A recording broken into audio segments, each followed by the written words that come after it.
Listen. Do you mind? I guess the intro will play whenever you feel like it does. Listen. Do you mind if I put my 2 cents in? No, honey, I don't mind. Call the police immediately.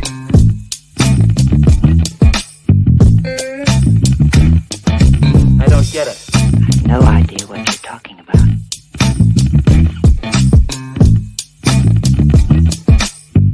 Live in the intro ain't Yes.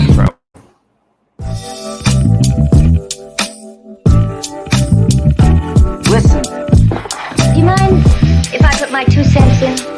No, honey, I don't mind.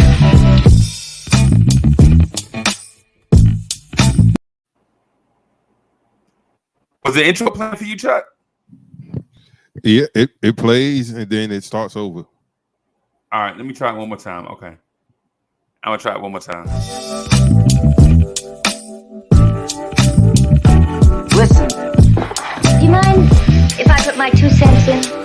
No, honey, I don't mind. Call the police immediately.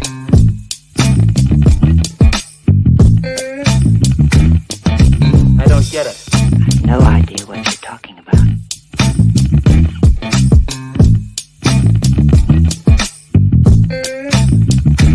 Yes.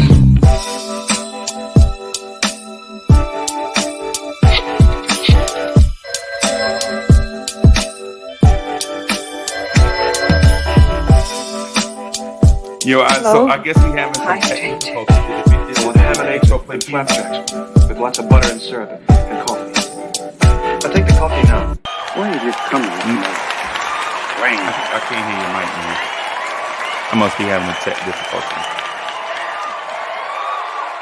Where's my dough? Good morning, good morning, good morning. Welcome to Vibes and Stuff Live in the Morning. It's your host, Chuck Allen, with your host, Uncle Freezie, coming to you live on a Monday, August the 8th. What's going on, Vibrant Ones, on this money-making Monday? Salute to all of you. Good morning, Unc. How you doing this morning?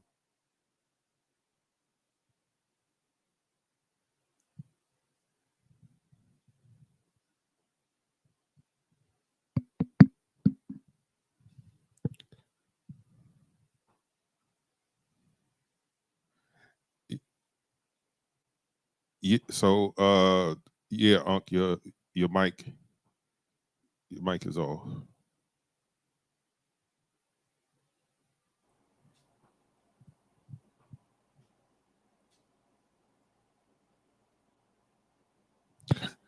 All right. Can you hear me now? You can There hear we me, go. right? Yes, sir. Right. All right. You can hear me, right? Okay. All right. I'm having a weird start to this thing, man. I had everything prepared, man. King Poppy was good. Rome Far Rock was good. Sav NYC is in the building. Chuck, I'm having a tech issue. I got to duck out real quick. I'm gonna jump right back in. All right, no problem. So yeah, man, it's another Monday. We back in this thing one more again. I hope everybody's had a good weekend. You know, mine was pretty relaxed.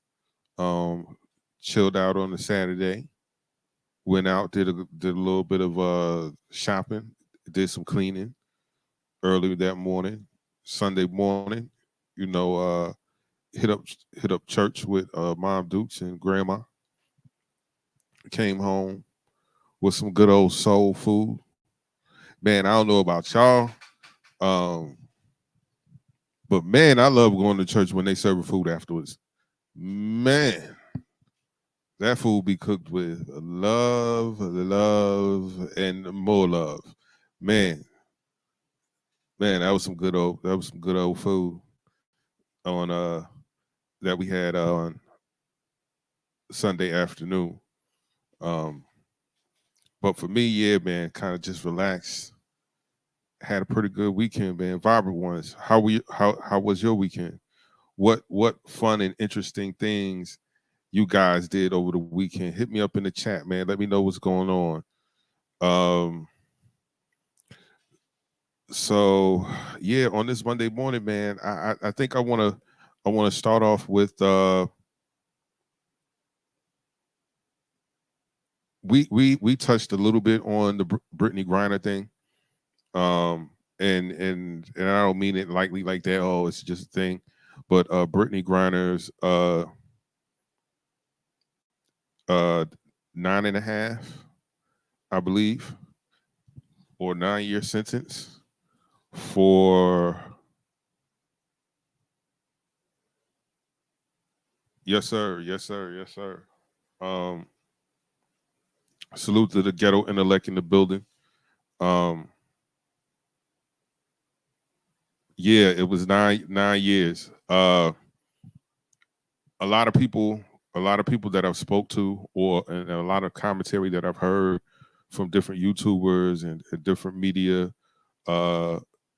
folk, everyone is blaming everybody except Brittany Griner for being in the position that she's in. You know, the NBA players should have done more, and the NBA should have done more, and things like that. Ladies and gentlemen, that's a different country with different rules. America, the things that go on in America is not universal around the world. I know we like to stick our nose in people's business, but trust me, when America does that, America has something to gain from it. If they have nothing to gain from it, they ain't got nothing to do with it. So this thing with the United States and Russia has been going on for a long time. Those that are much older than me, they know. People that are my age, you should remember, you know, tear down that wall, Mr. Gorbachev.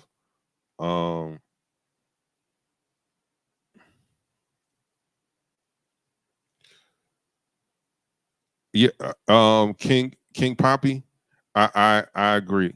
I agree. It seems very excessive, especially with the way our laws have changed towards the cannabis and hemp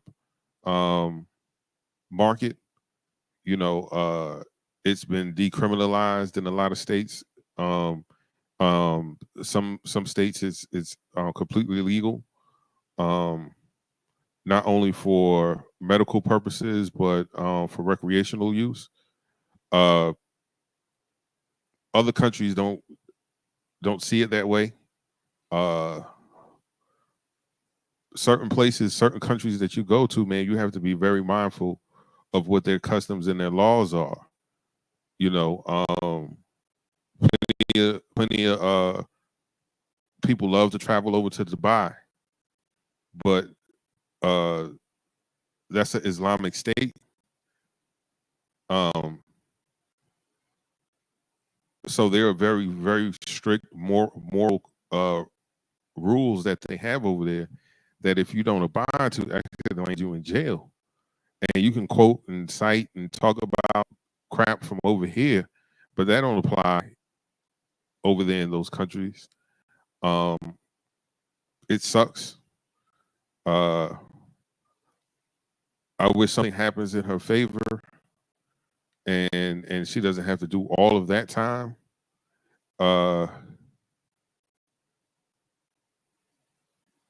It's unfortunate, but there's no one else. She packed her bag. She's been doing this, and then this was the wrong time to even get caught up with something in Russia, with everything that's going on. Those that are praying folks, pray for her. Those who are wishing folks, wish her well. Those that don't care, continue as with regularly scheduled programming. But my advice to everyone, if you're going out of the country, make sure you know the laws and customs of that place in which you're going.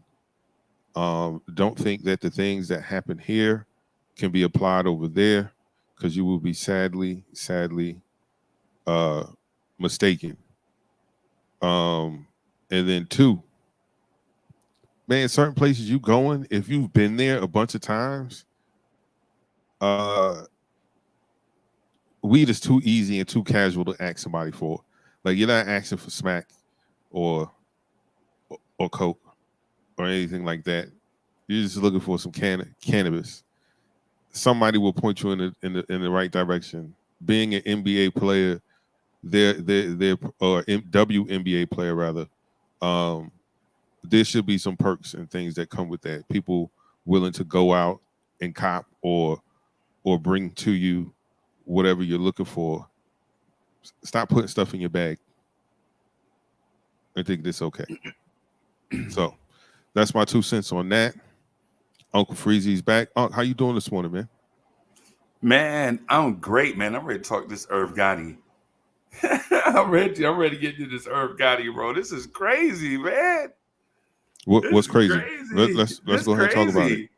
This is crazy. You watched it, right? Yes. Sorry, I'm the one that suggested it. We were talking last night. Right. So you know what's crazy. You know what's crazy. You just don't want to. Well, you might not know where to begin at, but I think man. So shout out to everybody watching. Shout out to everybody watching, man. Shout out to y'all, man. I'm sorry about the tech difficulties, stuff like that. Ain't nothing you could do about that. But we rocking, right? Yes, sir. Bro, Yes, sir. First of all, Nori is the worst interviewer I have ever seen in my life, bro. He's a dude doing things, man. Like he ain't go to J school, journalism school. Like he don't know. He don't know. I watch his interviews sparingly because if it's somebody I like, I really want to see this interview. He never fails where he's just all over the place and not consistent in his line of questioning. Not really understanding the conversation sometimes. But Saturday, I knew it was going to be special because Irv Gotti pulls no punches, holds no tongues, give no Fs. And I said, okay, if they get him saucy, you already know. You already know. You already know. And his true emotions were all over his sleeve. Yes. That for those who are hoping and wishing for a Murder Inc. reunion tour or reunion album, y'all can go ahead and get rid of that. Get rid of that. If y'all think Lloyd Banks coming back, y'all think Lloyd coming back? Lloyd. Yeah. Lloyd is.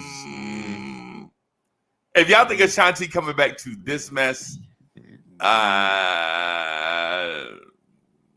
no. Yeah.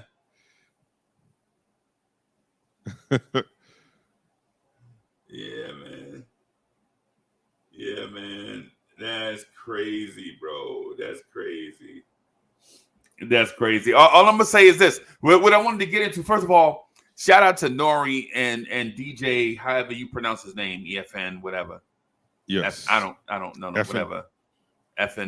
whatever, however he pronounce. I don't know why people do that. People come up with the weirdest names and they get mad that you can't pronounce it. People come up with the weirdest names, and then when you don't pronounce it right, they be like, "No, man, it's pronounced." Man, I don't give a fuck. I don't give a fuck about that. You dummy. You know what I'm saying? I don't care nothing about that. You know what I'm saying? But the thing I want to get into is shout out to Nori and DJ, whatever his name is, and I'm trying to say it respectfully. You know what I'm saying? For putting a platform out there that's pretty dope. You know what I'm saying? What they doing is pretty dope, right?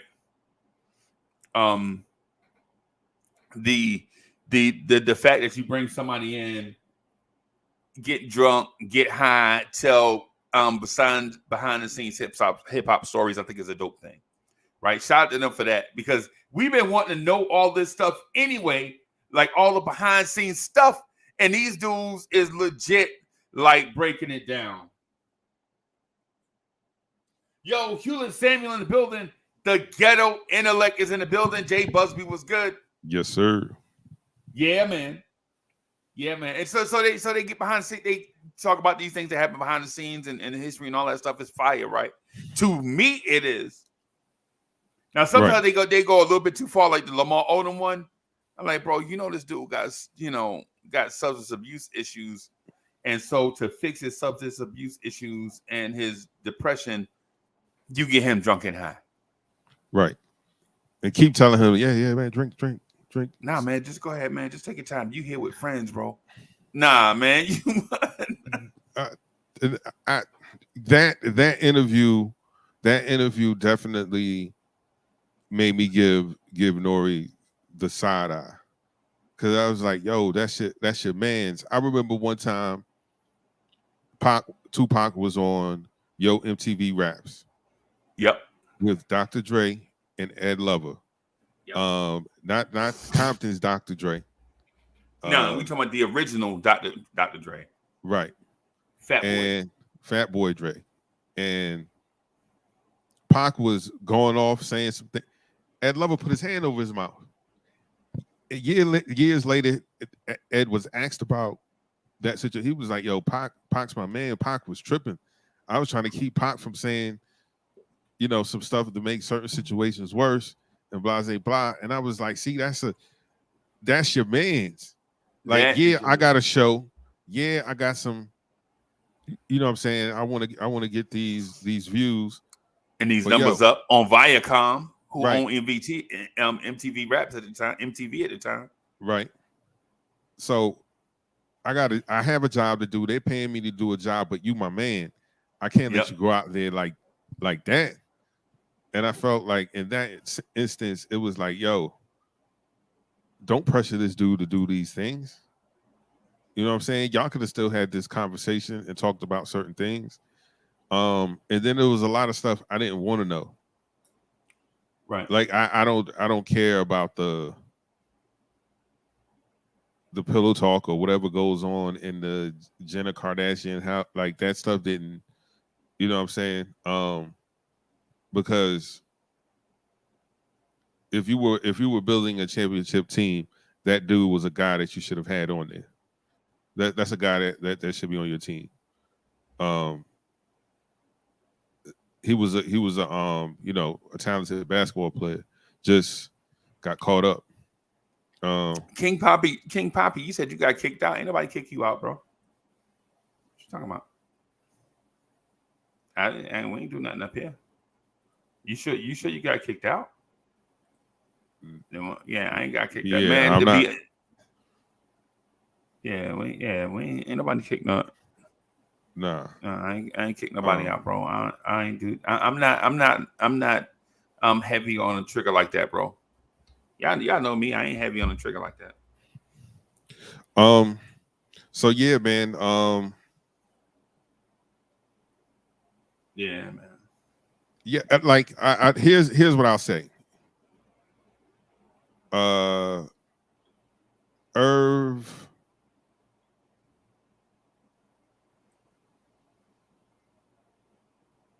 Irv is a real one, but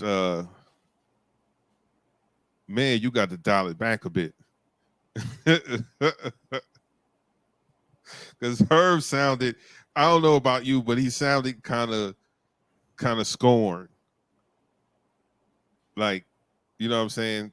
He kept saying how, her. Nah, she did kind of, do him greasy. She did do him kind of greasy. That was, but you could tell by his passion and his delivery. It was a thing. Like finding out that you and her are no longer together. when she shows up to the From game. you finding out from Mike Breen? Irv Gotti found out him and his chick ain't together because Mike Breen is up. Oh snap! Nelly and Ashanti are together at courtside. Bang! You finding out from Mike Breen? Yo, you and your girl ain't together. Bang! You know what I'm saying? Yeah. Like I don't.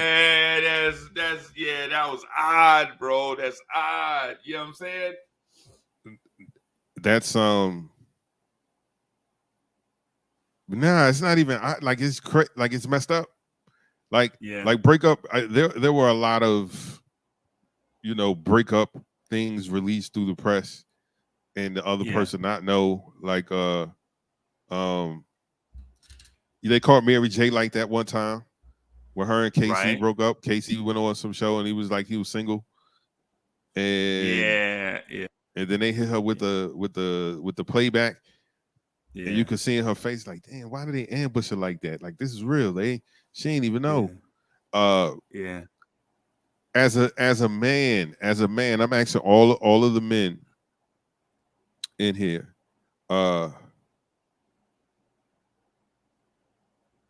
If that situation happened to you, how would you deal with it? How would you respond to it? Like, what would be your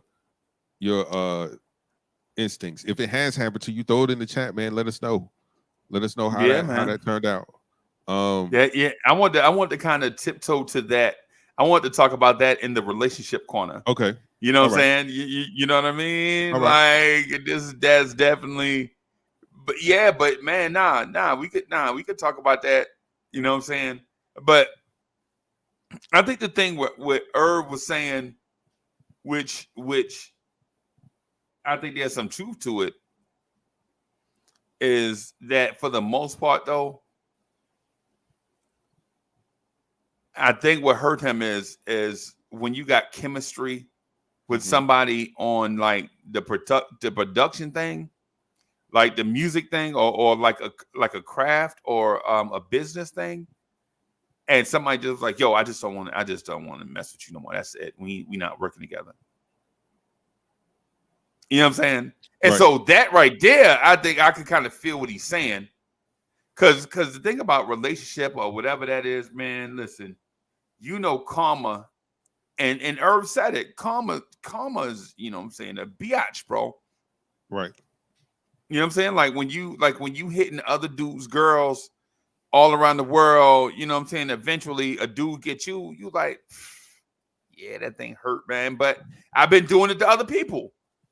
Right. You know what I'm saying? I've been getting all these dudes, these R&B singers on stage performing, and they chick is backstage in my dressing room. I'm watching him on the TV, the monitor in my dressing room, and I'm hitting his girl, and he out there singing the reasons why we here. You know what I'm saying? Or something crazy like that. And he come off stage. The first person to meet him is his girl that I've been hitting backstage while he on stage. And she goes, oh man, baby, that was great. You know what I'm saying?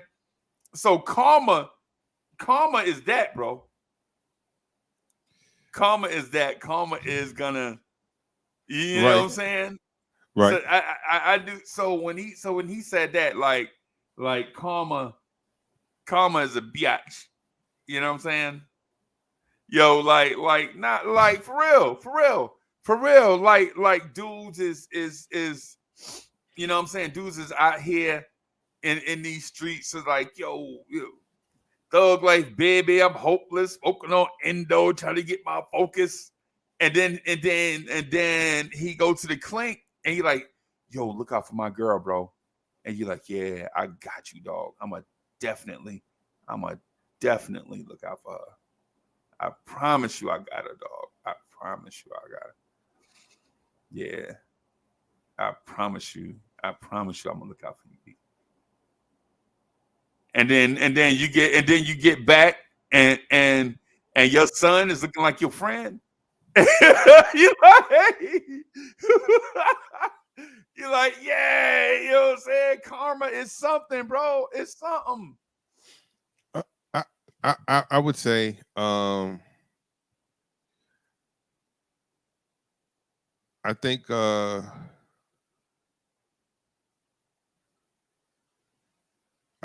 think it was a little more than just karma.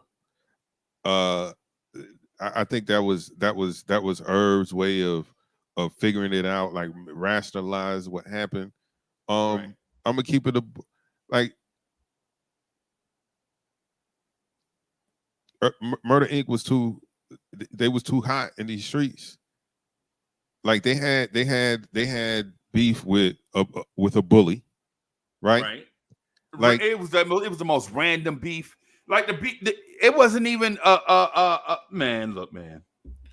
um like Fifth didn't care. Fifth like y'all remember when Ashanti first came out, Ashanti had sideburns. The baby had sideburns. Yeah, yeah. G Unit killed her. Yeah. Who's the ugly chick with the side with the Wolfgang sideburns? Kill him. The next week, Shorty cut him off. Yep. Yep. And y'all ain't never seen him ever again. Yeah. Yeah. Never again. So go through that, right? You got to go through that. Artists are afraid to work with you because they know that this dude turns on everybody that works with someone from Murder Inc., right? Yeah. That's kind of stifling your career a little bit, right? Right. And then here comes the feds on a RICO, money laundering and conspiracy to commit all these fraudulent acts. Right. Feds. And they NYPD, you know, your local police, something like that. Nah, it's the feds. Right. When the feds come, the feds, they got you. Yeah. They're not already. Like they got you. When they come, they got you. They're not there because they're trying to put things together. Nope. They got the pictures they need. They got the audio they need. They got the witnesses. They got all this. They ready to pin the tail on the donkey. But Murder Inc. got away unscathed. And I ain't mad at her for wanting to leave, right? And if you've been with someone for 2 years and y'all are intimate, and I don't mean just like sleeping with each other, but you heard how he described how certain songs came about. It was just in the mix of being in a relationship with somebody, you know what I'm saying? Where you could just roll over and just start humming a tune and be like, yo, sing something like that, or producing a beat and she's right there over your shoulder to hum and give you melodies and harmonies and things like that. Yo, bro, you can't, like, that's a magic, man, that is it like for a producer, like, yo, man, Yeah, that's like Ashford and Simpson. Yeah. That's like Peaches and Herb. There you go. You know what I'm saying? That's like, you know what I'm saying? Renee and Angela, bro. That's like you know what I'm saying? You it's production 24/7. Yes. Man, Angela Winbush fine, no, bro. When I said Renee and Angela, bro, I thought about Angela Winbush back in the day. Woo! God, yo. I know Ashanti fine. Ashanti is fine for an old lady, right? Ashanti is fine for an old lady, bro. But man, I don't know. I don't know about old lady, but yeah. Chuck, how you think Chuck? That lady ain't 25 no more. I get that. Yeah, that lady at grandma age. Nah. Yeah. Ashanti at grandma age, bro. Yo, Ashanti, man. What is Ashanti? What, 41? Nah, she shouldn't be that. She shouldn't be 41. Yeah. This stuff you talk about happened 20 years ago. I was saying, I mean, yeah. I mean. Oh, yeah, you know what? She might be 41. 44. She might be around that age because yeah, Yeah, man. yeah. Because think about, she Yo, was young, and this happened 20 years ago. right. But if Yeah. you're a grandma at 40, something. That's a topic for another day, though. I mean, that's another topic. um, Yeah. but yeah, man. That interview was very spicy, and then once they got a couple of blunts in their system and some more alcohol, got a little weird. Got a little weird. Got a little weird when in that ecstasy talk, and I was like, man, there was some rumors back in the day about y'all guys, Murder Inc. in particularly, taking ecstasy and doing a bunch of weird stuff. Sounds like y'all was really about that weird life. That fluid juice. Like because the kind of partying y'all was talking about doing, bro. Yeah. Yeah. Julian Blum says, "Hey, I'm 42, and if grandma's looking like that, my future is bright." Bim. Yeah, man. Yeah, he was definitely in love. GI, like you could tell, like it bothered him, and I think it bothered him on two fronts. Like, yo, that was somebody that he really rocked with, right? But then they had such a musical chemistry, and they was knocking out hit after hit after hit. Like at the height of their success, I think like 106 in Park was a thing. All of these countdown shows were a thing, and you could guarantee at least 3 to 4 Murder Inc. Either their records or records that they were featured on. One of their artists was featured on, was in the top 5, if not the top spot. They had to retire like 2 or 3 of his videos because it was nothing like. What? Nothing beating it. Oh no, there was nothing. There was nothing. He had that sound. Like we were discussing last night. As an artist, Ja Rule did something a lot of people wouldn't do and won't do. Like, yeah, you can rap. We all know you can rap. Those who bought Vinny Viniderci, right?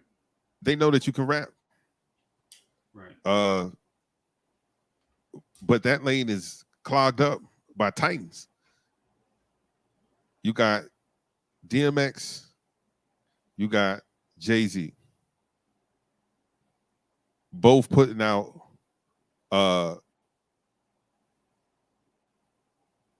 top 10 projects back to back on the label. X is hot as fish grease. He done dropped. Right. It's dark and hell is hot. And then flesh of my flesh, blood of my blood. 6 months apart. And you got Jay dropping Hard Knock Life. I mean, what was that? Volume 2. Right. So you got these guys selling crazy. They got the street stuff on lock. Jay's the sophisticated, flashy drug dealer, and X is the dude with the hoodie sticking up those guys. Yeah. Right. Yeah. And Ja's like, where did he fit in with that? Because he sounds like X, right? But he don't rhyme like X. No, he does not rhyme like DMX. And he does not He probably more technical than DMX, right? but he But don't have like the but the passion of DMX is something different. it's totally different. So how do you? And DMX and I'm sorry, Chuck. Go ahead, bro. No. It was like, how do you fit in between two guys that are the titans of what they do, right? All on the same label, all on the same label. So you gonna put out another Vinny Vinedirci rapping that ain't nobody gonna hear? Like, I guarantee you, nobody don't know any other song off that album other than Holla Holla. You might know you Holla, holla. right? Yeah. I know it, unfortunately, because that was based like right after basic training time, and a guy that I work with, out of Manning, South Carolina. I ain't gonna say his name. He don't get no pub. If I see him now, I'm gonna slap him again. He used to play that all the time. I thought that was the only CD this dude had. Cause all you would hear in the parking lot, Lord, can I get a break? We ain't really happy here. And I'm like, is he doing that because we on a military base? Or does he really feeling this album? Nah, he was feeling that album. So feeling that album. But instead of continuing the path of being just another street rapper, he starts singing. And then after that, rattles Rule 316. There are so many records on that. There's so many joints on that album. And then next thing you know, Ja Rule and Murder Inc., they're out of here. They're selling millions and millions of records. They got a hold on the rap game. And you got a super talented producer. And then you got the up and coming R&B princess working closely and creating magic.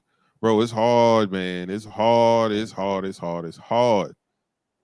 sit back and be like, dang, yo, we could have been, we could have made more, we could have did more,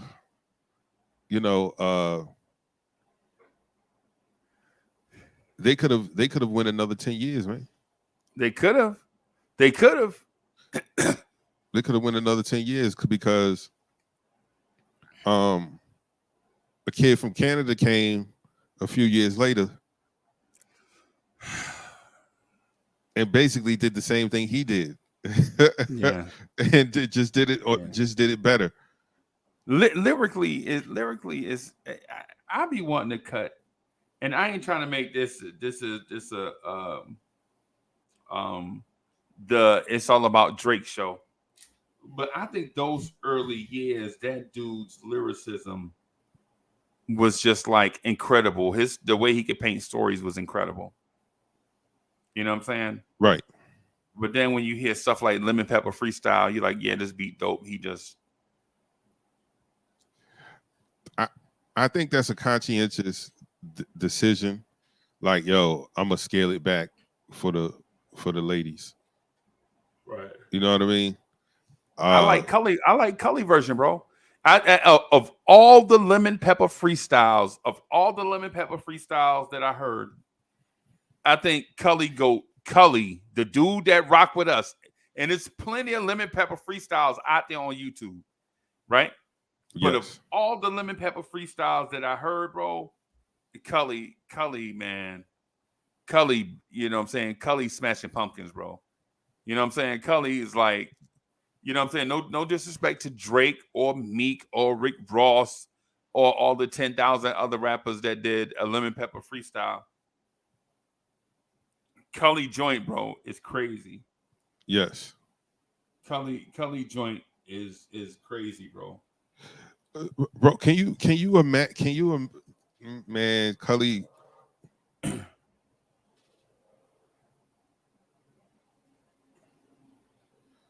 Cully, man, super talented, man. Super duper talented. Yeah, Cully, you know what I'm saying? Cully GOAT is yo, I'm telling y'all, man. Yo, The, something Cully got the something first coming joint. down the road. Go ahead, Chuck. Oh no. All I was just gonna say, um, lemon pepper wasn't the first joint that I heard. Like I heard the pound cake freestyle first, Right. and he just happened to casually mention, that he rapped or whatever. Usually, when people say that, I tune out Yeah. because here in the city, anywhere you could throw a rock in any direction and hit a rapper. Hit 10 of them. Yep, Yeah. and they're all You probably can standing throw together. one rock in any direction and hit 10 rappers. Right. Probably OC and Mike Geronimo also. Yo, yo,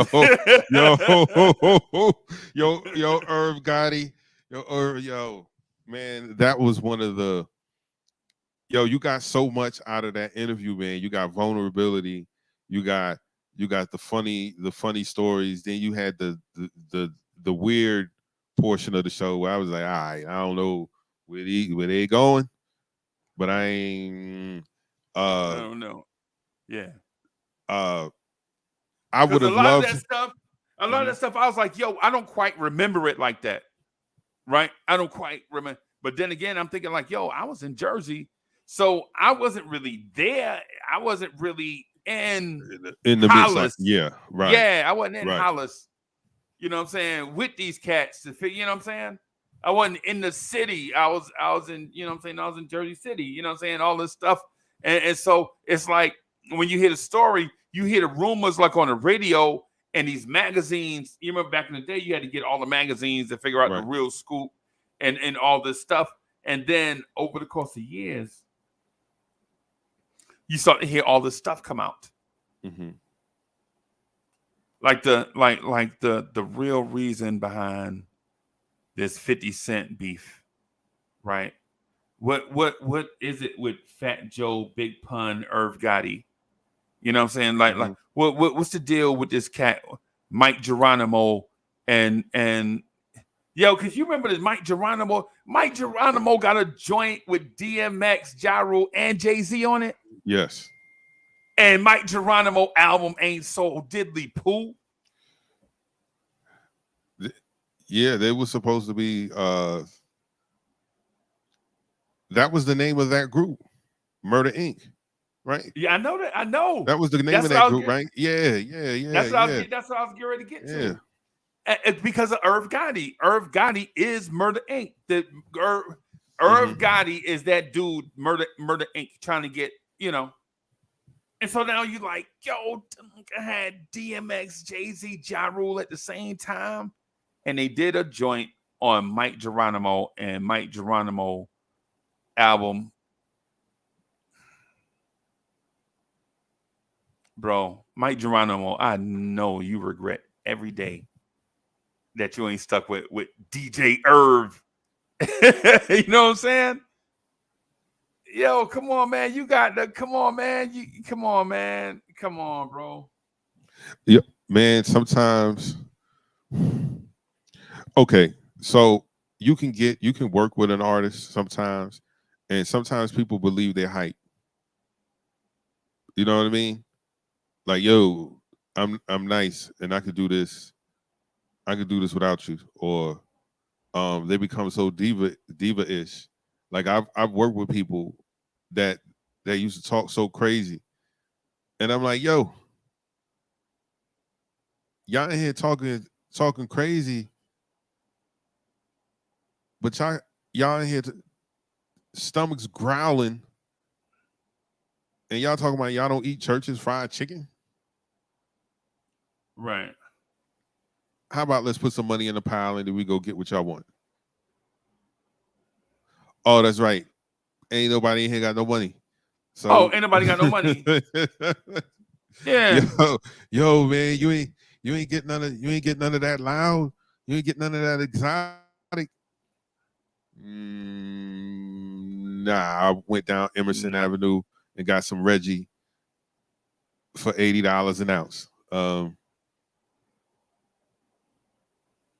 Oh man, yo, I can't get in my creative mode. Well, you won't be in one tonight. If you can't get in there off of All right. some regular greens, I don't know what you're gonna do. But people get like that, man. People get these egos. I call them undeserved egos because, like, yo, you ain't really proved nothing. Like Mike Geronimo, He did nothing. he was cool. He was a spitter. I like him. I like He was his cool, but right. But for one, let me just say this about Mike Geronimo. Mike Geronimo joint shit's real, right? yes, First of all, yo. So you rapping on Denise Williams Free, right? Free was a hit. Free was yo. For those that wasn't around when Free came out, bro. What? When Free came out, it was like maybe the first time you heard let me think of I'm trying to think of a song that if Free was like that joint when the first time you heard it, you already knew that you had to go buy it because it's one of the dopest songs you might ever hear in your life. When your grandma like it, your mama like it, you like it, your sister like it, and dudes driving by on the block playing Free in a car, mm-hmm. you already know off rip. Yeah. Like soon as I heard it on WBLS, right? Soon as I heard it on WBLS, I was like, yeah. It was like, yeah, the most requested song of the day, Denise Williams. And I was like, yo, okay. This song the most requested song of the day? Now that was back then, right? Yes. Right? Yes. That was back then. Mm-hmm. Right. And so now you get on it and you rap on it, bro. Don't act like these lyrics. Don't think about okay. So Chuck, think about the songs that have been sampled. Think about the songs that were mega smashes before, right? And then somebody rapped on it, and then it became a mega hit. Right? Nah, bro. I honestly liked Mike Geronimo, but in real time, I liked it because I was like, yo, this joint. Yeah, dead or something. You know what I'm saying? So I'm like, okay, I like this. I like this. Right? And then it gave you that vibe of the time, like MCs of that time. And I say MC, right? Mm-hmm. I don't throw MC around like feathers. I throw the word MC around like manhole covers. Like if I ever say MC, you know what I'm saying? It's like, so you listen to them and you like, yo, but then at the same time, you're like, yo, Mike Geronimo, history ain't been kind to you, bro. History ain't been kind to you because you had DMX, Jay-Z, and Ja Rule on an album. At the same album, you had a Denise Williams sample on. Yeah. Yeah, man. I'm trying to figure out something, bro. Like, what's the deal? And everybody, I'm saying this in context. I'm speaking to the Mike Geronimo thing versus the Irv Gotti thing, because Irv Gotti was hurt by that too. You could tell and Irv Gotti feelings was hurt about that. And y'all know, and don't call Irv soft in this moment. He was soft in other moments in the interview. For sure. He was soft as hell in other moments in the interview. Right? But in this moment where think about this, you dope. Right? You dope and people don't give you a chance. You ever been in that situation? In chat, anybody ever been in that moment where you dope and you talented? Right? You dope and you talented and you done work hard and then cats don't give you the look like you expect to get. Some of us be hurt by that. Yes. I'm one of them, bro. I've been that dude where I could do everything that these cats over here in these big offices do and better, right? But you turn me down like you like, nah, man. I'm gonna just stick with them guys over there, man. I know them guys over there. You know them. Yeah. Got you. I mean, I'm in my mind. I'm like, Roger that. 10-4, good buddy. Roger that. You know what I'm saying? Right. Yeah, man. It can be frustrating to dedicate yourself to something, be great at your craft, and to be disappointed. Like, Right.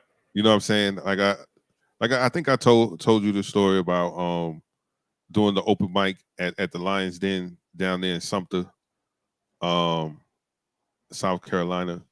And yo, we drove, it took us 2 hours to get there. And now I wouldn't have mind losing to the hometown guy because I knew like when he came in, I was like, oh, it's like 50 people wearing this cat shirt. Right. Oh, he the hometown guy, right? So I didn't like if I would have lost to him, I was like, all right, cool. Well, you know the fix is in. That's the hometown guy, whatever. Right. But when we both lost to the chick that fumbled her words and it just in the middle of rapping turns around and just start. Well, they weren't saying twerking, but then she was throwing that in a circle, and it was crazy. I'm not even gonna lie, it was crazy. I had to get an eye for myself, but I was like, ain't no way she gonna win. She won. Right. She won, and I walked off stage like, yo, I'm not gonna make it. Right. Because I don't think it's about supreme skill.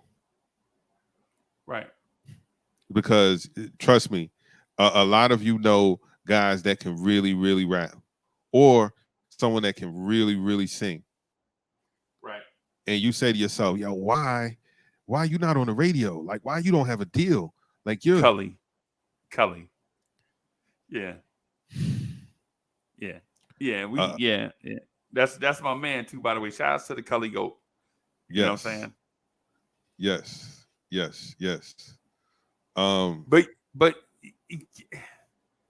But Chuck, you see, I understand your story, right? I understand where you're coming from. And what I'm saying to those that watch the Drink Champs interview with Noriega, who I like as an artist. I've always been a Nori fan, bro. I just like Nori. I just do. Here, everybody got like their favorite style of whatever, blah blah blah. Mm-hmm. I always liked Nori. I've always liked Nas. I've always liked Prodigy, Mobb Deep. I've always liked Coogee Rap. I've always liked Rakim. I've always liked EPMD groups like this. Blah blah blah. Boom boom boom. Whatever. Right. But it's something to be said about what Irv said in the interview when he was asked specifically, like Irv was asked specifically about certain things, like, what's the thing with Mike Geronimo? Yo, it's one of them deals where he just felt like, man,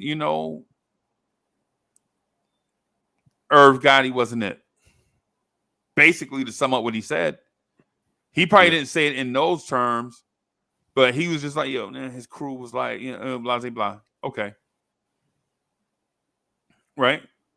And I could see what somebody can be like, you know what I'm saying? Like, even just a normal person, regular people, I could see where we'd be like, yo, I'm way more talented than them dudes over there. And you chose them dudes over there because of a comfort level?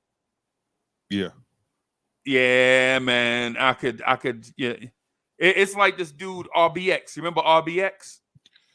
It sounds very familiar. From the Dog Pound. Okay. RBX from the Dog Pound. Okay. Right. The two best rappers in that crew was RBX and Corrupt.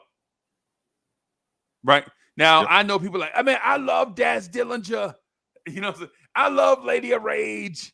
Okay, all right. I don't begrudge nobody nothing. Listen, you like who you like. If you like Lady of Rage over Corrupt, whatever, I don't care. If you like Daz Dillinger over Corrupt, I don't care. Right? And those two dudes is tight, right? Probably still to this day. You know what I'm saying? But bro, this dude RBX, what the play with, bro. Mm-hmm.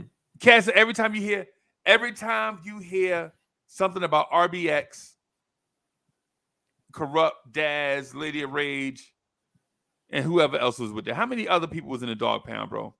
How many other artists? It was like 4 of them, right?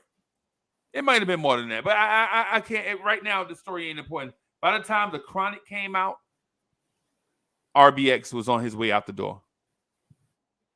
Right. Right.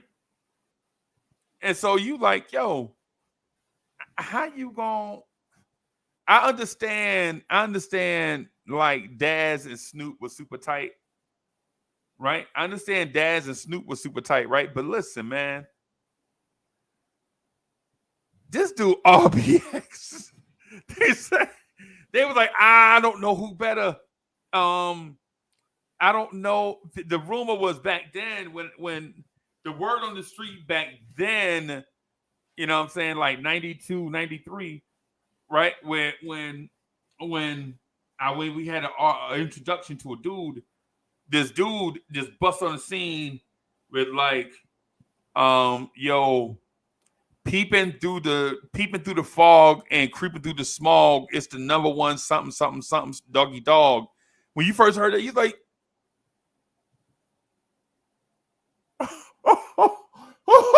he don't sound like them West Coast dudes, man. He don't sound like that. You know what I'm saying? This dude said, peeping through the fog and creeping through the smog. It's the number one something doggy dog. You like, wait a minute. Right. So as soon as you heard that, you like, oh, this dude don't sound like, you know what I'm saying? This dude don't sound like Eazy-E. This dude don't sound like Dr. Dre. You know what I'm saying? These dudes don't sound like MC Ren. This dude sounds elite. Right. You know what I'm saying? And then people like, yo, if y'all like that dude, if you like that skinny, y'all like that skinny motherfucker, man, y'all gonna love these cats, RBX and Corrupt. That's like all the little magazines and all this stuff, right? And so all of a sudden, you like Dr. Dre got something. See, because this ain't Ren. This ain't Ren and DJ Yella, you know what I'm saying, and all of them. This ain't Eazy-E, you know what I'm saying? This something different. You know. Yes, so sir. I can kind of understand where people come from, so to speak. Like, this is crazy. This is bananas. How you not gonna?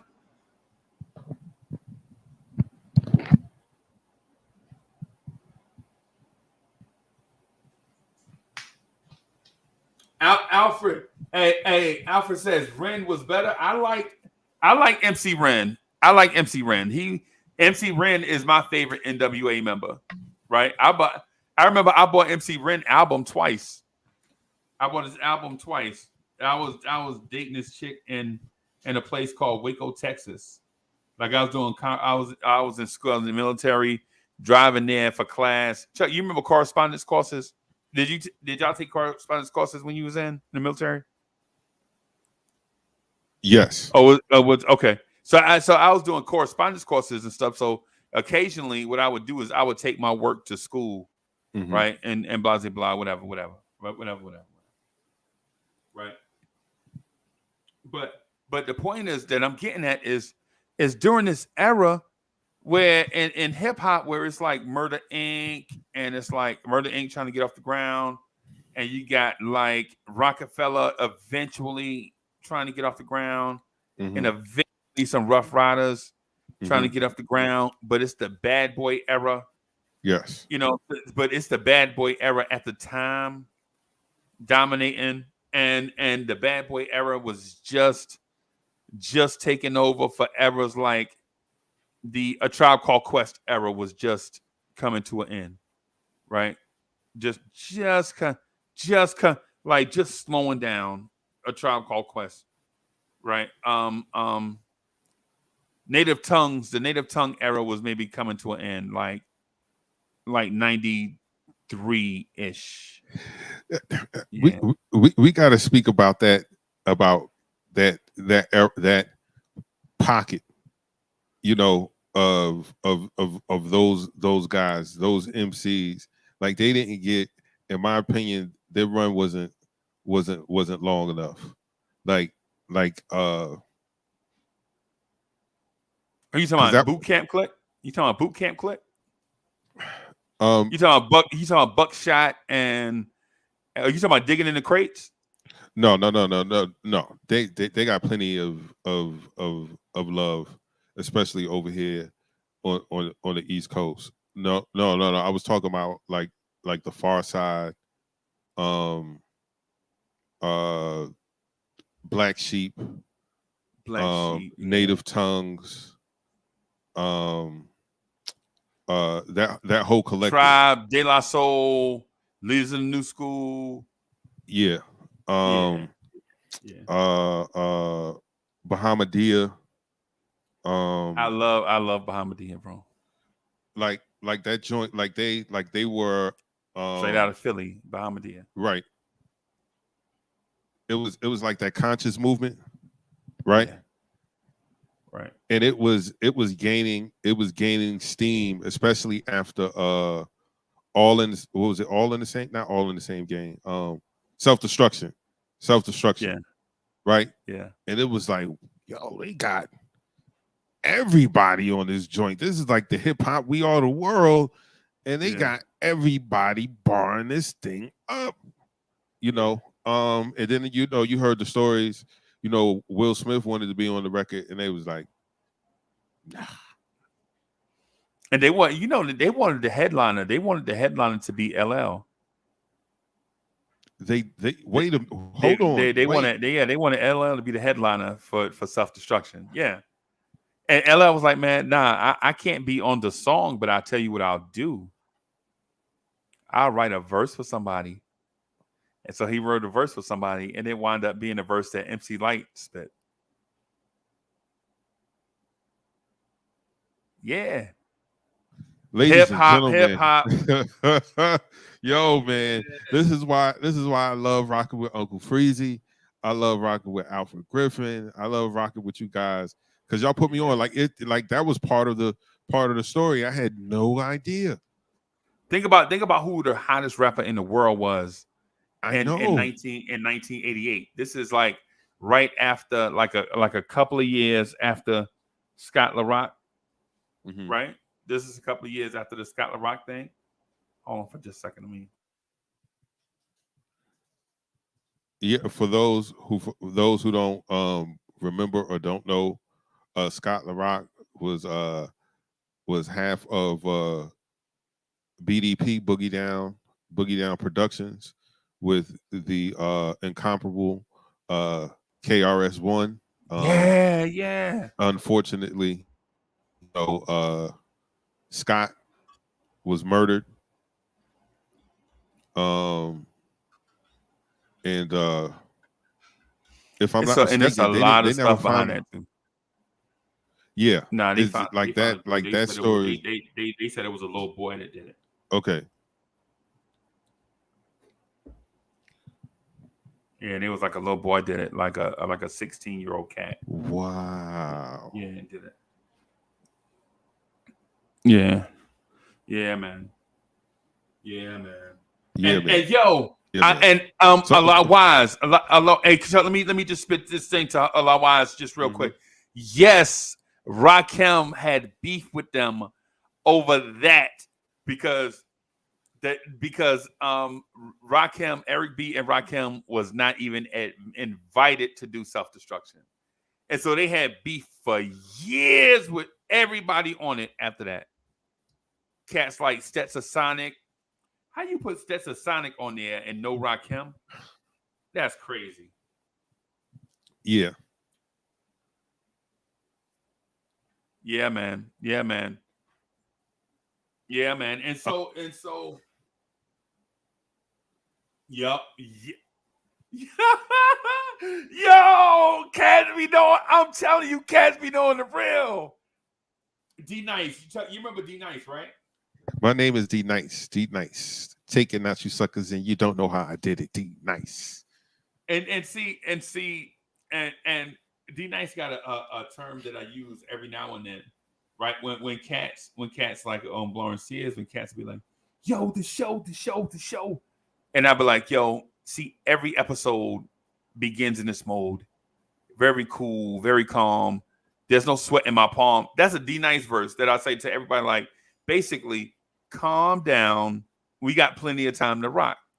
You know what I'm saying? Cats is going crazy, like, yo, Uncle Freezie, he being mad, disrespectful. I got some stuff to say. And basically, you talking right now. So instead of tripping, just say what you got to say. Calm down. We're going to be here for 9 hours. You got 9 hours worth of stuff to say? You know what I'm saying? Because if you got 9 hours worth of stuff to say, you need your own channel. You know what I'm saying? Shout out Allah Wisdale. Yo, the TR-808, rolling TR-808, man. Shout out all my producer heads. Y'all know what that is. Right. Y'all know what that is. I wish I can get my hands on one now. That's like an Atari right now, right? Nah, it's been rebranded. It's been updated. But yeah, it would be considered an Atari. It's old tech, but people love tech. Right? Yeah, people still, they have a newer one. Sound you can't replicate that sound. Nah, man. But the sound is the sound. That sound might be a little bit outdated though. But for the Irv Gotti thing though, I feel you, Irv Gotti. I think Cats was trying to play you on some you an emotional chick type thing. But when at the end of the day, Irv, I was feeling you on a bunch of that stuff that you were saying. My only real beef with some of the stuff he did was how he played DMX when DMX died. Like you coming out, yeah, he probably overdosed. And you like, yeah. Still, even if that's true, what's the point of you saying it?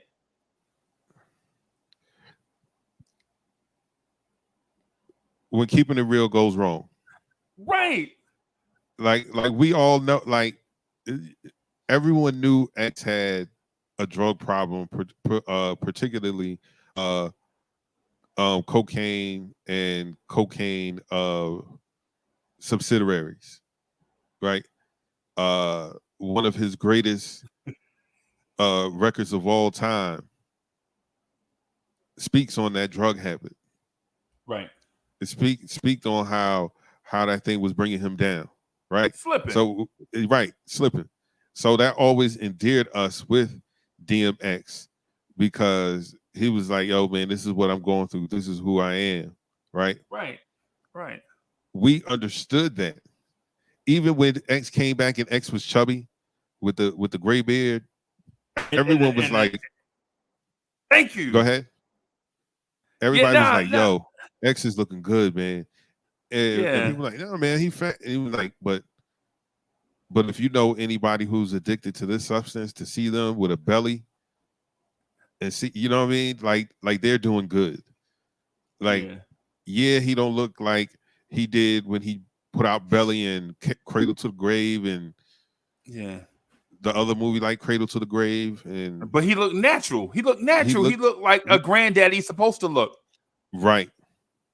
And it was like, okay, finally X is getting it together.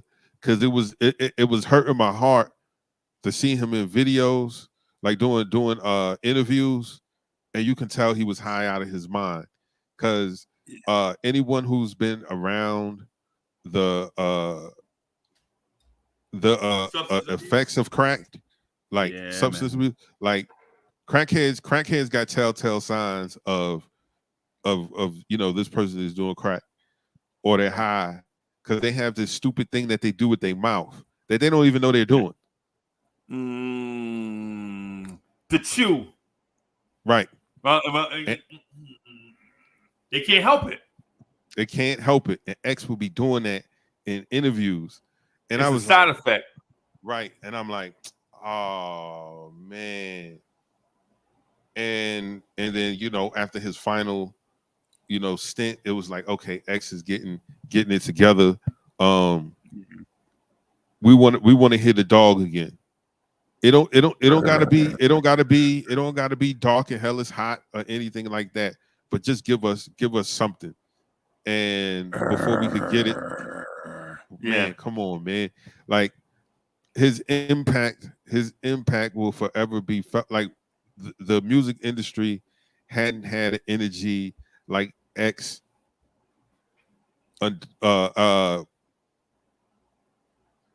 Tupac was the only one that had that kind of energy. They ain't the same artist, and that's not what I'm saying. Right. But that energy that people instantly gravitate to him. And I mean, it's a love that is unshakable. Like, yep. These people that are fans of them are fans of them for life. For life, man. There are people right now.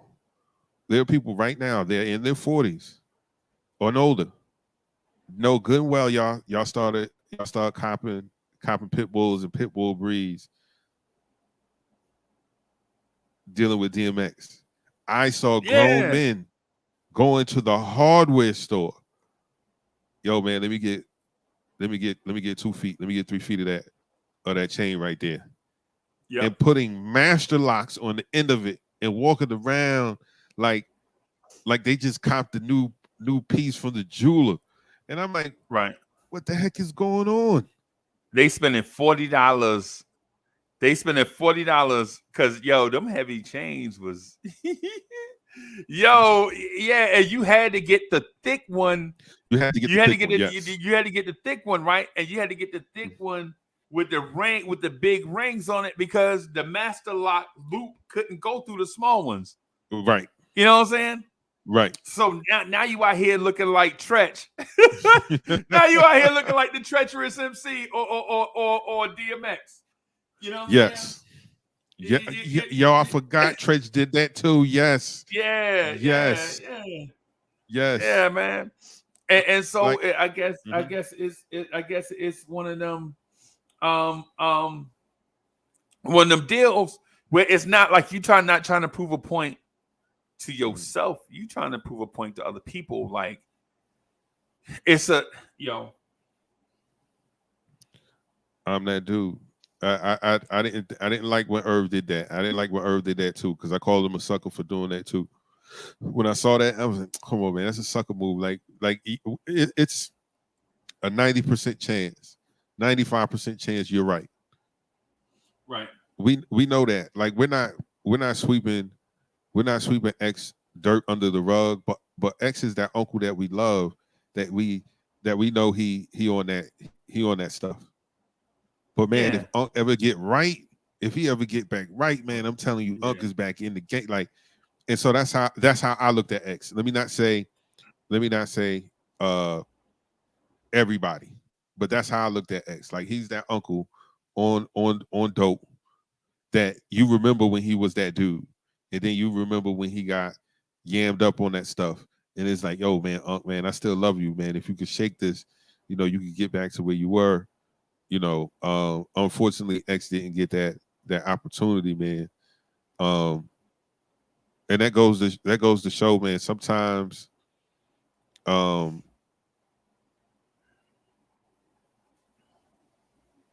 demons catch up to you, man. Yeah, and so the thing is we knew who DMX was. We know who Irv is. Like, yo, right. let's not act like this was an expose, right?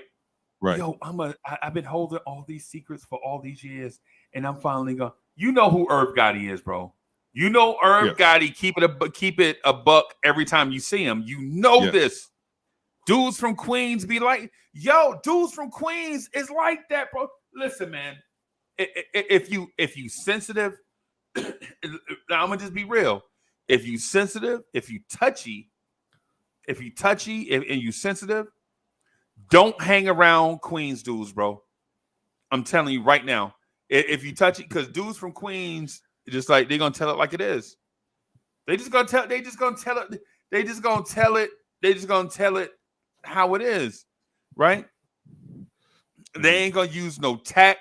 They ain't gonna pull you to the side. You know what I'm saying? You come out the house, you be like, yeah, I'm ready. Not with that shirt on. That shirt ugly as hell. Go back upstairs and change clothes. My bad. I forgot Hollis. Hey, Jamaica, I forgot. I'm hanging out with a. You know what I'm saying? My bad, Hollis. I go back upstairs and take this shirt off. You know what I'm saying? Change this shirt. You know what I'm saying? Now, is it the way they should be? I don't know. I don't judge. Right? Dude, sometimes they take it to the extreme. I don't know. I don't judge. But listen, people are what they are. Just like when Irv said that thing about DMX, he was like, yeah, I was stupid in that moment. He kept it real the whole time. Mm-hmm. He was like, yo, yeah, I did it. Because he could have lied and been like, no, I didn't say that. They took my words out of context. Right. But he stood behind his word. He said what he said about DMX, which was wrong. Right. People questioned him about it. He was like, yeah, I said it. And then he was like, yeah, you know what I'm saying? I said it. I was stupid. And then every time he kept it real the whole way. Yeah. He was honest with people all the way down the path. Now, should he have done it? Dog, he told people 1,000,000 times he shouldn't have did it. Right. You know what I'm saying? But he kept it a buck. Which the one thing I appreciate that. Yeah, the one thing that we can't be like is want people to keep it real and then be tactful at the same time. Nah, man. Listen, either you want people to be real, which vibrant ones. Me and Chuck have conversations, bro, all the time, on camera, off camera, whatever.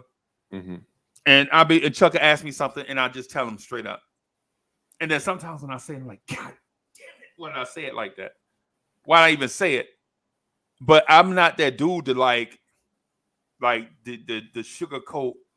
I'm not the charismatic one. Like, I'm not, you know what I'm saying? Like the dude that's gonna be, you know what I'm saying? Right.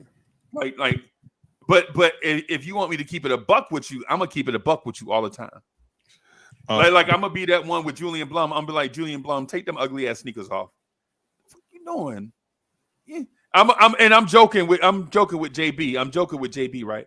I'm like, was you Prince, motherfucker? If you don't take them Cat Williams shoes off, man, go back upstairs. I will say something like that to JB, you know what I'm saying? And JB like, God, dog, Uncle Freezie, man, you trying to play me. I'm like, nah, man, them joints just ugly. Right. You know what I'm saying? And then JB on the same thing, and JB come to me and be like, Uncle Freezie, yo, you know what I'm saying? You got to go upstairs and take a shower, bro. Your armpits smell like grapefruits. I'm like, for real? And I go upstairs and take a shower. You know what I'm saying? I ain't gonna be touchy. You know what I'm saying? Like they be like, man, Uncle Freezie, you smell like grapefruit juice. I'm like, damn. All right, I'll be right back. You know what I'm saying?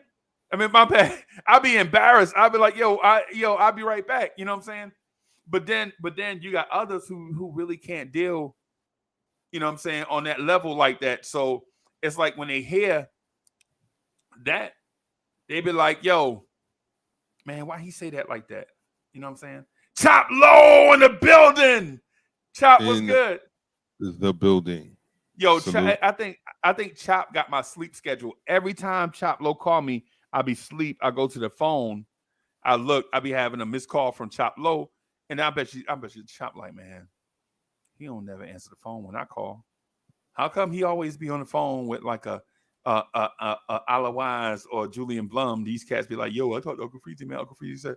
And then when Chop called me, and then Chop call me, it'd be like, you know what I'm saying? My bad, Chop. My bad, Chop. I know. Your name is red on my phone. I know. I got you, bro. My bad. But you ever been around people like that, man? They be mad. Like the touchy people.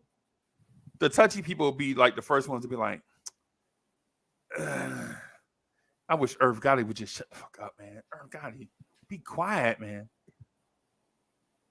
I was like, mm-hmm. Now go ahead, bro.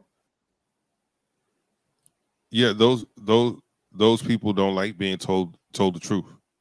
Right. I want you to tell me how good I am all the time. Right. And any negative things you saying, you're hating and trying to bring me down. Like I can't F with people like that. Like most people don't want you to keep it real. And that's the truth. They say that. But then when you say, hey man, go take them ugly ass sneakers off, I knew he was a hater. But not really though. Nah, man. Listen, man, you gotta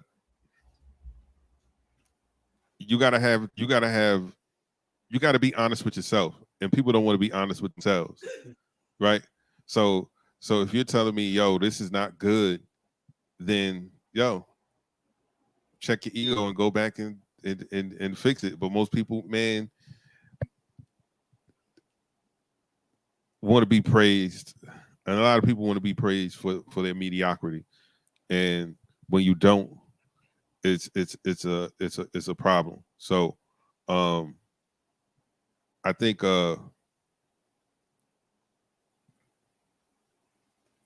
sorry about that. I think that when it comes to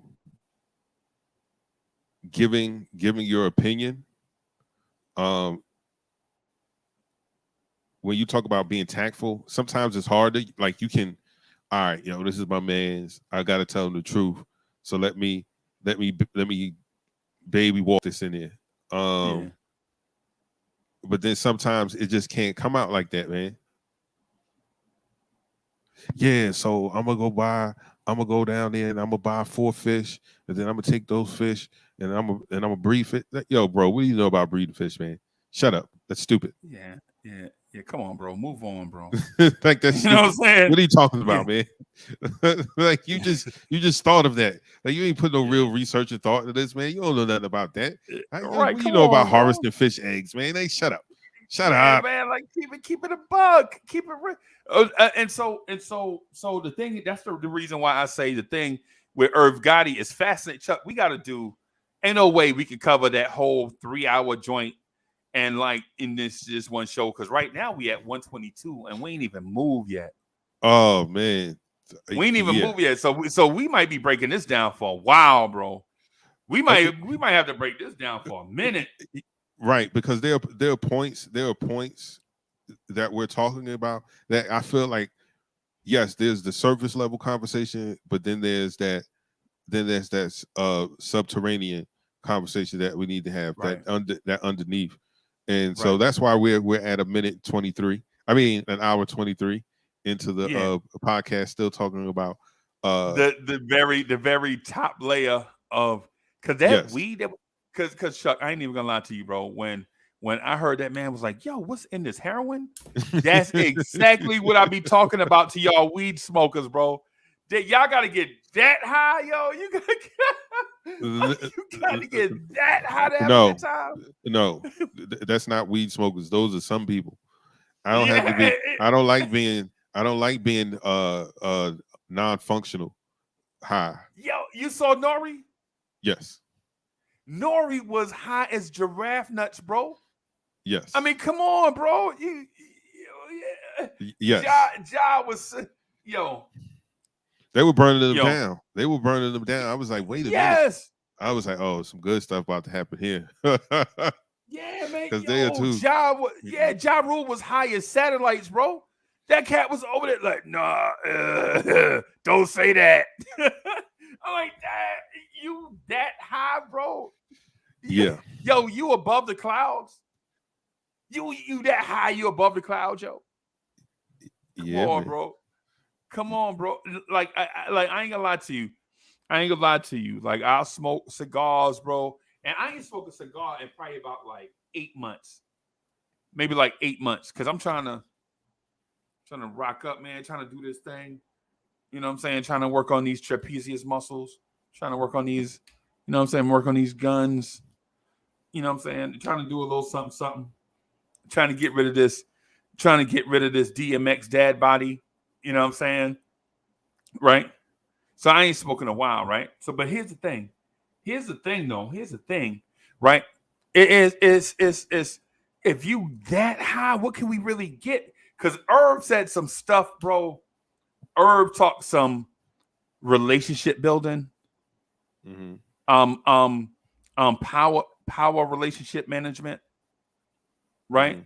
Like having friends and high places and how to leverage what you want, but you know what I'm saying with powerful people because you only get. Listen, man, in real life, DeRoss, you know this. Wise, you know this. Powerful people don't have time to waste because how they got power is staying on the move, staying in the stuff. They don't have time to waste. So when you get a meeting with them, you got to spit your A game right then, right? You got to spit your you got for instance, me and Chuck was in a meeting with a influential YouTuber yesterday, right? Right. Me and Chuck in a meeting with an influential YouTuber, and we know right then in that moment, we like, yo, we can't waste time. We gotta do this pitch, ask him what he want, blah blah blah, boom boom boom, and you know what I'm saying, because my man don't have time. He don't have time like that. So when you get your meeting, you got to bring your. This ain't no, hey man, how you doing? How's the weather? Man, I like your car. You know what I'm saying? We ain't got time for that. We like, yo, we here to do business. This is what I offer. This is what we want from you. Hey, and if both add up, we can do this. You know what I'm saying? And so and the thing about it is we you know, so me and Chuck do the thing come, and we gonna make Chuck. We'll make you okay with us making the announcement to Wednesday. Yeah. So we after we finalize some stuff, y'all, we got a big announcement coming Wednesday, right? Big announcement coming Wednesday, right? But cats be like the same thing with me. Cats be wanting the audience with Uncle Freezie, like Uncle Freezie, man. You know what I'm saying? How you doing, man? And I'm like, hurry up and get to the point, right? Because cats be like, Uncle Freezie, man, how you doing, man? Can I ask you a question? Look, man, I'm not on trial. Don't put me on a witness stand. Say what you got to say. Hurry up. You know what I'm saying? Pillar-paddling around. And I know cats be like, yo, this cat mad disrespectful. You know what I mean? Uncle Freezie. You know? Nah, bro, this ain't Law and Order, motherfucker. Get to the point. You know what I'm saying? You know what I'm saying? Yeah. You know what I'm saying? Like Uncle Freezie, man, I've been thinking about, bro, I don't care nothing about what you think about. Tell me why we here. You know what I'm saying? Cats be like, yes, sir. He mad disrespectful, bro. Uncle Freezie, he don't care nothing about. Nah, the thing is, bro, I care a lot about a lot of people. So that's why I don't waste their time. That's why I don't waste Chuck time. That's why I don't waste Rivera time or Greenie time or King Aunt G time or GI's time or Free Keith's time or G-Man's time. I don't waste their time because I know everybody is on the move, got a lot of stuff to do. And when you shuffle your feet, I can't get back to them. Like I told them, you know what I'm saying?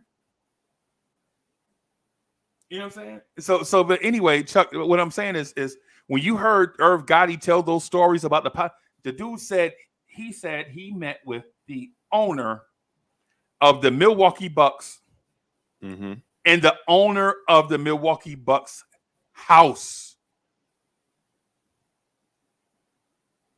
Not one of his rental properties. You know what I'm saying? Not one of these. Yo, in his home, the place Right. that this billionaire calls home, Irv Gotti is in there talking to him face to face.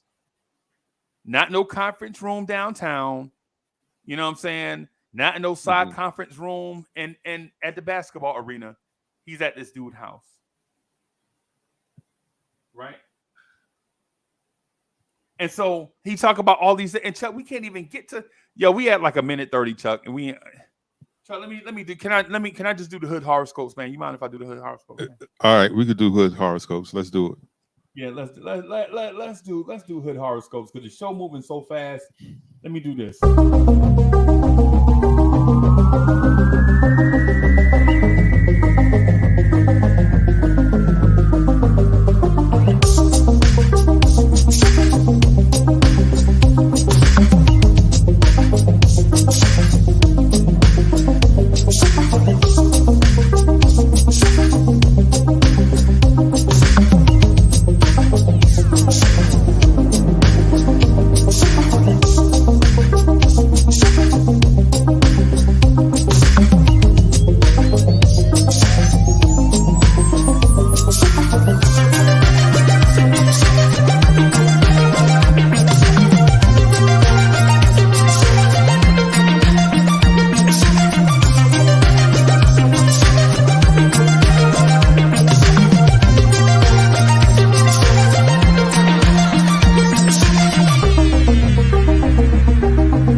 Bim. All right, y'all. So we're gonna kind of move on a little bit, man. We kind of a little bit behind schedule because I had some tech difficulties earlier in the show. I'm gonna move on into some what is she thinking, just real quick, and then maybe we could touch on relationship corner, and then you know what I'm saying, piece them up. But listen. So let's do some what are they thinking, and then get into the relationship corner. The Irv Gotti and Ashanti thing. You up for that? Let's do it. Let's do it.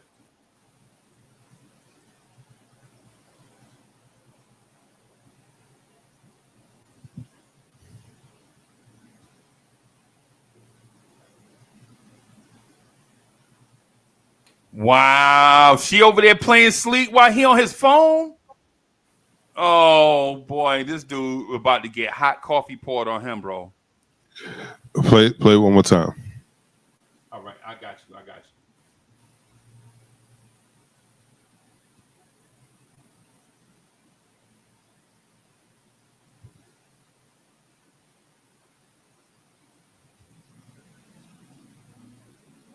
Yo, he on over there she playing sleep and he on over there on his phone, bro.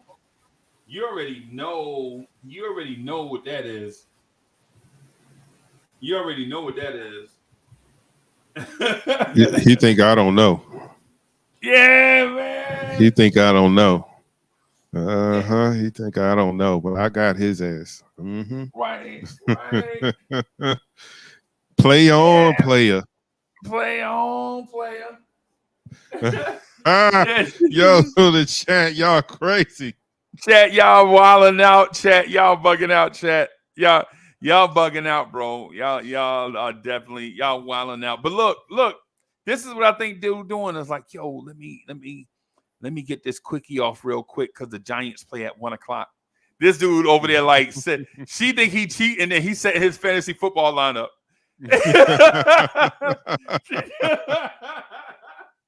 She think he cheated and he over, should I start Saquon against Dallas?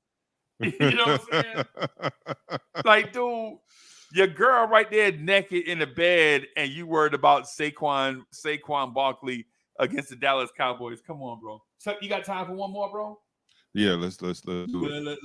Let's do it, bro.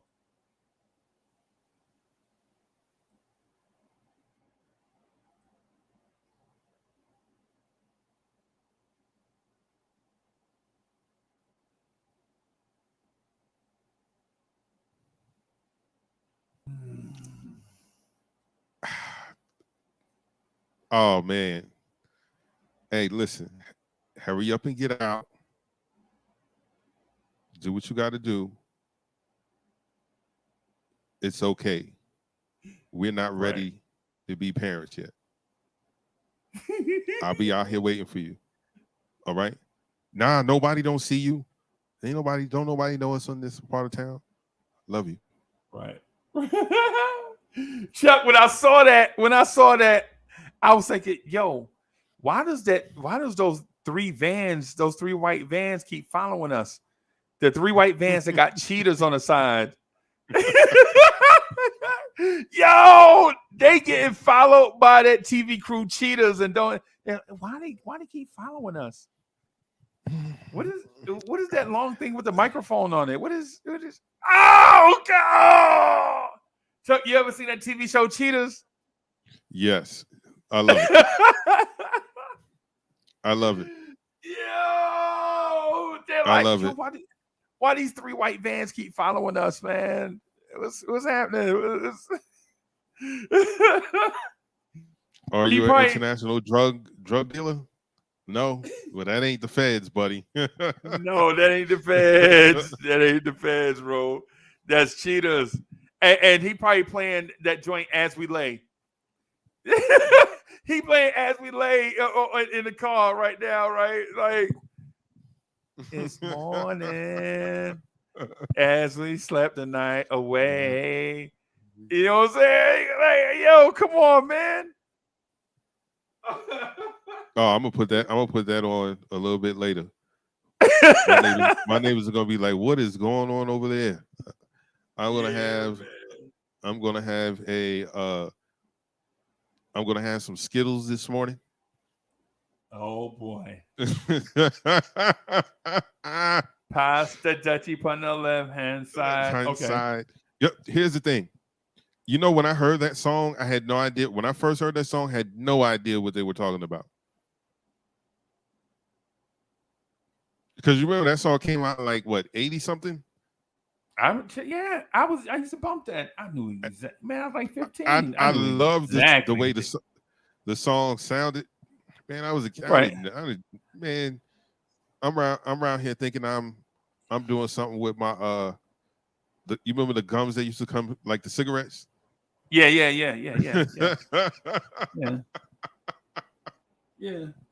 Or big thing of big league chew. Yeah. In my jaw. Yeah. Spitting out pink saliva. Yeah. So when I heard Pass the Dutchie, I didn't know what the Dutchie, Pass the Dutchie, and it wasn't until like 94, 95 I figured it out. When a local kid in the neighborhood had a 318i, he was like, hey yo shorty, yo go on Poppy and get me a Dutchie, yo. Yeah. Here. That's for you. Oh. Yeah, it's like that moment. It's like that moment. It's like that moment. You're like, oh my God, yo. Now I get it. Wow, these little kids. But the same thing. Like I thought the same. I didn't like when Freaks came out, Little Vicious. Oh Yep. man, I love this song. Man, I went and listened to that song as an adult. I was like, yo, why was this kid allowed to say these things? Because he Yes. was a kid. Yes. Yes. And That's- he was Lil Vicious was gangster, bro. You know he had got yes. shot. He got shot multiple times before that. Like 2 years before that, he got shot. Like in his stomach or something like that. Or Like, something crazy. Something to that effect. And I was like, yo, this is crazy. Yeah. Crazy. Grape 8. Yeah. Yeah, And my Dutch Masters are I don't do cigars anymore, man. Back in the day, for sure. I was a leaf. Any cigar with a leaf. I was Optimo, Dutch Master. yeah.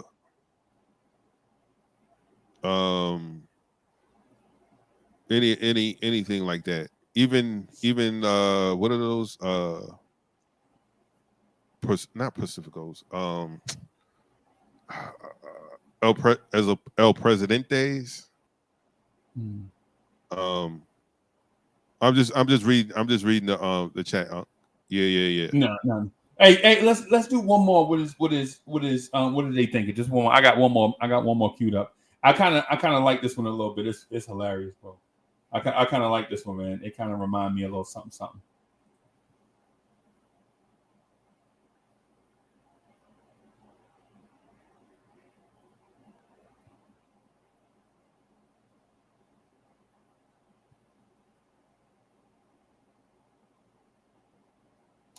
Chuck, at first when I saw it, I was like, "Yo, she wilding because he texts on his phone." But then I thought about it. I'm like, "Yo, that might be her phone. Yeah. That might be her phone." My man was like, "Yo, this my cousin." Oh, what is she thinking? She's thinking, why didn't I log off my why didn't I log off my OnlyFans account? Right. Yeah. Oh my God. This is what you mean when you're making extra money? Y'all here doing this? You're doing this? You doing this? Oh my God, man. And then now, Chuck, you know what I'm saying? Like I understand the angel. I understand the angel bedroom was the thing, right? You know the angel bedroom, like when everything in your bedroom is white. Mm-hmm. I did the angel bedroom, right? Everything is white. The floor white, the walls white, the bed white, the curtains white, blinds white, everything white in the room, right? And then Yes, now sir. I do these. What are they thinking? I'm like, oh, does that mean I'm a cheater? Yo, what do you mean, sir? What is going on? What's going on, bro? I'm about to go paint my bedroom black as hell. Every time I see somebody cheating, bro, they got the angel bedroom. Everything white. Everything. Even the master bathroom white. You like, oh God damn. Okay, all right. Yo, why do you have so many links open to just pictures of booty holes? Like, what is this? What is that? Like, what are you looking at, shorty? Like, What? Yeah, man. What? Yeah, that's crazy, bro. Yo, hey, and Chuck, while that was playing, yo, humor me a little bit before we get into the Ashanti thing. I just want to, just humor me a little bit, right? I just want to go back to the DMX thing just real quick. okay. Right. So the DMX thing, baffles me in a sense because DMX was saying stuff to people the whole time, right? And nobody was listening. Right? Nobody was listening. And so I just want to read I want to read 2 verses from DMX, right? The first one is the first verse from Get At Me Dog, right? Mm-hmm. Right? So DMX says, what must I go through to show you shit is real? And I really never gave a F about how I feel. Robbing us still, not because I want to, because I have to. And don't make me show you what the Mac do. You don't know me by now, then you slipping. And I'm on some BS that got the jack in tripping. Let my man and them say pretty, but I'ma stay gritty. Cruddy, it's all about the money. Is you with me? Get the B's and I'll commit the crime. And when it's on, we transform like Optimus Prime. I'll form the head. Roll out. Let's make it happen. If we ain't getting it with them, we take your cat. Busting off. Dusting off the softest. Money with the biggest mouth, yo, let's off this. Up north, never made a sound.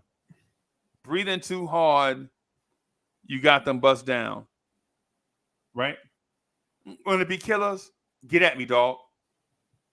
Villains, get at me. So that's one verse that DMX said, right? That tell you who he is, right? That tell you who DMX is, right? And then on another, I got one more thing I want to read out to everybody to let y'all know. Artists always tell you exactly who they are, right? This is the first verse from a joint called Slippin'. DMX said, I've been through mad different phases like Masons to find a way.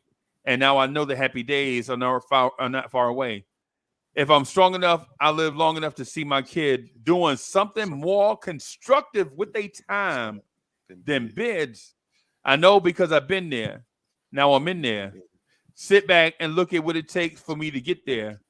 First came the drama with my mama. She got on some flash and said that I'm going to be that seed that doesn't need much to succeed. Strapped with mad greed and a heart that doesn't bleed. I'm ready for the world, or at least I thought I was. Bagging when I caught a buzz. For think about how short I was. Going too fast, I knew it wouldn't last. But I couldn't tell. Group homes and institutions prepared my ass for jail. Put me in a situation forcing me to be a man when I was just learning to stand without a helping hand. Damn, was it my fault? Something I did. To make a father leave his first kid at 7, doing my first bid. Back on the scene at 14 with a scheme to get more cream than I'd ever seen in a dream. And by all means, I will be living high off the hog. And I never gave about nothing but my dog. That's my only I had off of my last. Just another little something headed nowhere fast. And yo, I'm slipping. Falling, can't get up. Right? DMX is telling the story of his life right there. Right? Right? Slipping. Basically saying his mama gave him away. His father left him when he was young. They put him in an institution. It's how he learned how to be the dog. And now when he get out, he going to be the grown dog for real. When he was a puppy and needed nurturing, they put him out on the street. They put him in these institutions. And instead of it making him a better person, it exposed him to the stuff of the world at an age where he should have been nurtured, right? At an age where he should have been being nurtured. 7 years old, and everybody in the world gave up on you. Right. 7. You 7, bro. Yeah. King Poppy, this dude was 7. They get everybody around him gave up on him. They was beating him, abusing him, putting him in homes and institutions and all this stuff, right? So when he get 14 and he old enough to handle himself, he was like, yo, for 7 years, I've been in this dungeon. All I've been learning was this one thing. This is who I am now, right? And he's like, yo, and he knows, he's like, yo, I could never be that child. I could never be that child that I saw on TV and all that stuff because my life is not the Cosby Show. I've been in group homes and institutions. He said it. Group homes and institutions prepared my ass for jail. He said that his own self. Those are words out of his mouth, right? And so if we expected DMX to be anything other than what he told us that he was, we are fooling ourselves. DMX ain't never fooled us, bro. He told you right quick. He told you up front, right? He told you up front. One of the first things he said, yeah, he's like, yo, what must I go through to show you shit is real? And I never gave a F about how people feel. Rob and I steal, not because I want to, because I have to. And don't make me show you what the Mac do. Right? Those are like the first words you ever heard from DMX, right? So DMX is telling you right up front, he being strict, he being as real with you as possible. Like, yo, this is who I am. This is who I'll always be.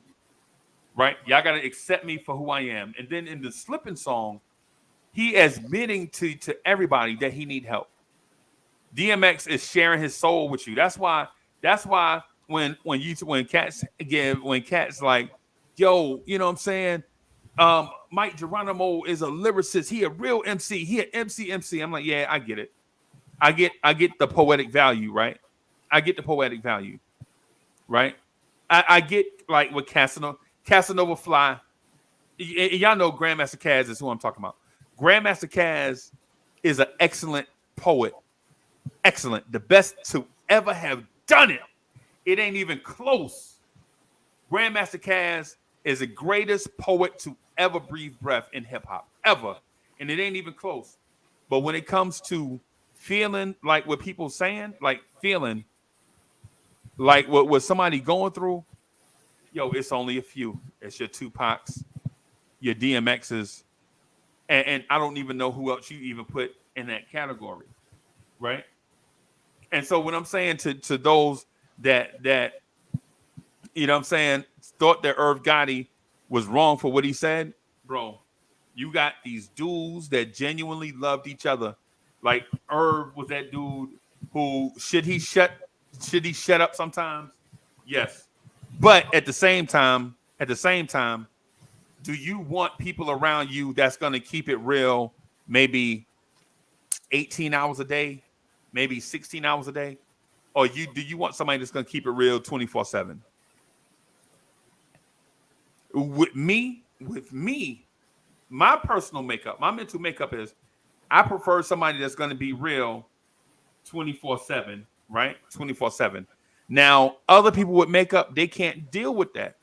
You know what I'm saying? That's too much. Like, that's too much for them. They're like, yo, why you always come around messing up the vibe? You always got something negative to say. You know what I'm saying? Some people are like that. And I respect them for that. Because if your thing is, I don't want to hear that shit all the time, man. You always come around on that mess, man. Why don't you just I respect they thing too. But what I'm saying is, regardless what side you on, like regardless what side are you on the Irv Gotti thing, what I'm saying to you is the fact that you got to respect them, man, the Irv Gotti and DMX friendship. Because Irv Gotti said it too. He was like, yo, when I was at Def Jam, I had just got the job, man. Def Jam had been there for a little minute. And when they didn't sign DMX, I quit. I quit my job. I quit Def Jam, my dream job, basically.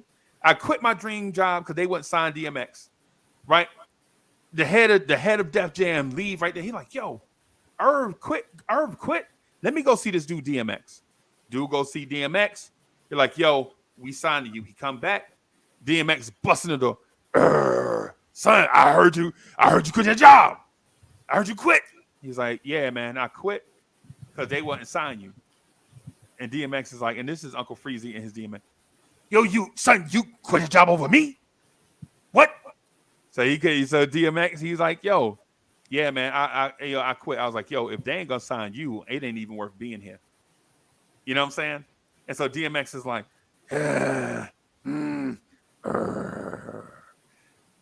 okay. And from then on, them dudes had been. Irv said in that same interview, I could have asked DMX to jump to the moon for me, right? And he would have done it, right? Because this thing with loyalty runs deeper than eloquent words and perfect perfect rhetorical timing, right? Because some people are perfect with the rhetorical timing, like they always have the right thing to say in each moment, right? But sometimes you just need somebody to ride for you. Sometimes you just need people to ride for you, man. You know what I'm saying? So when like people criticize Irv Gotti for saying what he said about DMX, I understand what y'all saying, because sometimes rhetorical timing is perfect, right? Like, we sad, don't say nothing stupid, right? Irv Gotti said something that was out of place at the time, and he regretted, and he apologized for it, and he admitted that he did it, and like, yeah, I could have probably done that a little bit better. But what I'm saying is like, when you got a friend, bro, when you got a friend, you know what I'm saying? When you got a friend and something happened, bro, you know what I'm saying?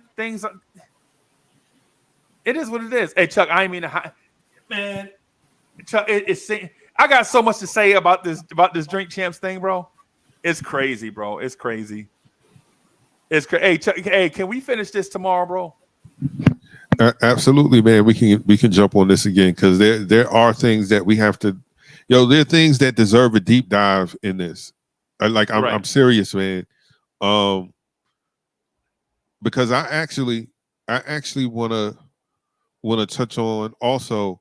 I don't think Def Jam regains its footing as a hip hop institution without that whole conglomerate that came through, the Murder Inc., the Rockefeller, the Rough Riders, because you have two entities from two boroughs.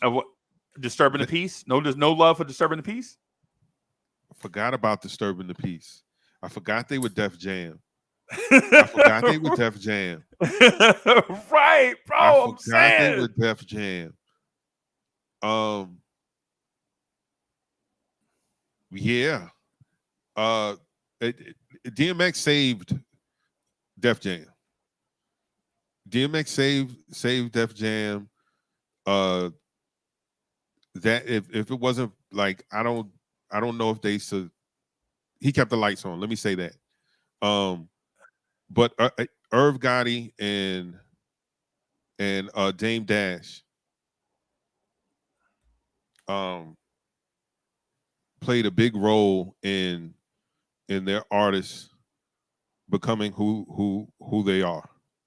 Now Dame is not like Irv, where Dame can produce, but Dame has that same passion. And I've always wanted to be a fly on the wall in a room where Dame Dash and Irv Gotti is being authentically themselves in front of these record executives. Because, like you said, Irv is going to be Irv. Irv is going to be authentic 100% of the time. Right. And you got to respect that, though, bro. You have to. I'm not saying I'm not saying you got to like it all the time. What I'm saying is you should respect it all the time. Because sometimes he gonna say stuff like just like, Uncle Freezie, you need to get your fat ass in the gym. And I'm like, God, can we just have? Can you just look? I just showed you my necklace, and you talk about me getting in the gym. Yo, you do though. Look at you, you fat.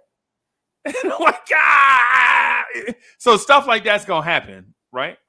But Chuck, I gotta get out here so I can do the preparation for KMD, bro. Yeah, man. Chuck, hey, listen. You got the most fire morning show on the internet, bro. I'm telling you right now.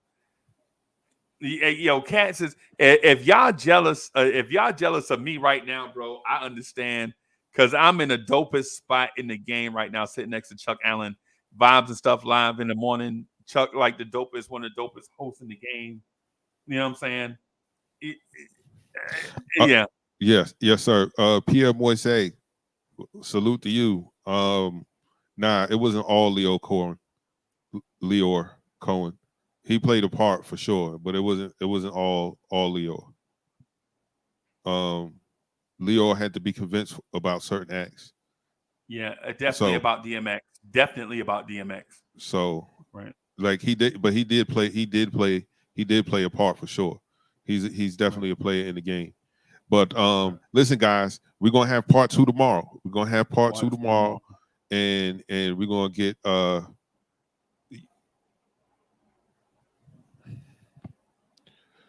so yeah, we're gonna have part 2 tomorrow. So come in, you know, ready, fired up. We're gonna really jump into this thing. Yeah,